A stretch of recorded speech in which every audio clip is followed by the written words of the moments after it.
Aujourd'hui, un abonné m'a demandé une question et m'a dit, j'ai quitté mon pays, je vis dans un pays étranger, j'ai du mal à faire les choses, parfois j'ai l'impression que tout se ligue contre moi.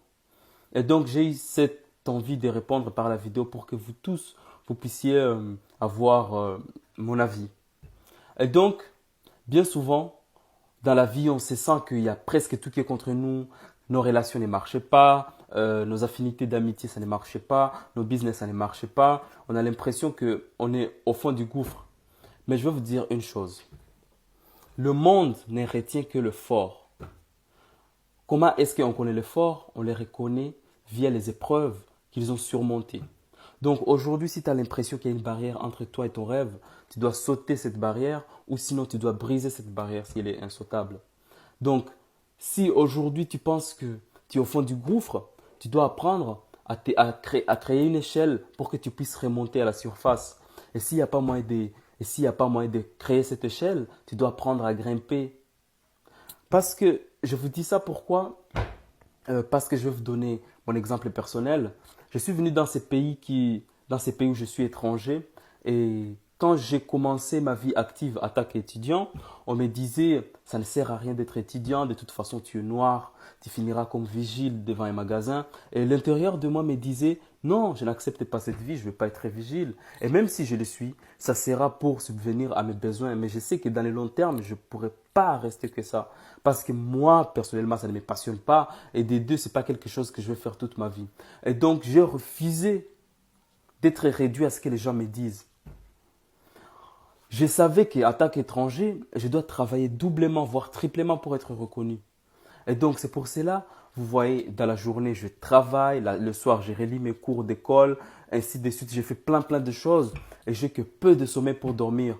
Pourquoi? Pas parce que j'aime pas dormir, mais parce que je me dis, c'est aujourd'hui le moment où je dois fournir beaucoup d'efforts. Si je veux que le monde retienne quelque chose de moi, il faut que je puisse dépasser, il faut que je puisse casser les barrières qui me limitent pour que je puisse faire quelque chose d'extraordinaire. Aujourd'hui, je me dis, c'est parce que j'ai des problèmes que je dois trouver des solutions. Je pense qu'on ne devait pas être démotivé parce qu'on a des problèmes. On devait être démotivé peut-être parce qu'on a déjà atteint tout ce qu'on veut. Mais quand on n'a rien, c'est là même la source de motivation qui est plus forte. Et en plus, on n'a rien. Désolé, ma voix elle est cassée, c'est pour cela. Hier, j'ai beaucoup prêché les enfants en leur parlant des choses. Et donc, si aujourd'hui tu n'as rien, donc, tu n'as rien à craindre parce que tu n'as rien à perdre.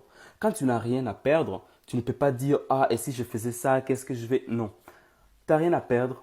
Ton temps, il est là pour toi. Et de toute façon, que si tu n'utilises pas ton temps à bon escient et que tu l'utilises pour te former ou pour apprendre quelque chose de nouveau ou pour avancer, c'est sûr et certain que tu n'auras rien perdu parce que d'un, un, financièrement, tu n'as rien. De deux, tu n'es pas chez toi, donc tu es obligé de travailler doublement.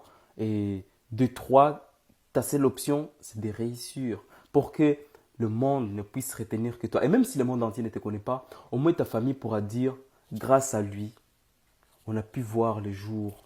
On a eu une petite lueur d'espoir. Donc voilà. Aujourd'hui, je t'exhorte que si tu es dans le gouffre, que si tu as des problèmes et que si tu as quoi que ce soit qui t'arrive, ne désespère pas. Parce que c'est quand on est au fond du gouffre qu'on est motivé pour remonter à la surface. Aujourd'hui, je t'ai dit, tu ne seras jamais la queue, tu seras toujours la tête. Tu seras toujours le leader dans tout ce que tu entreprends.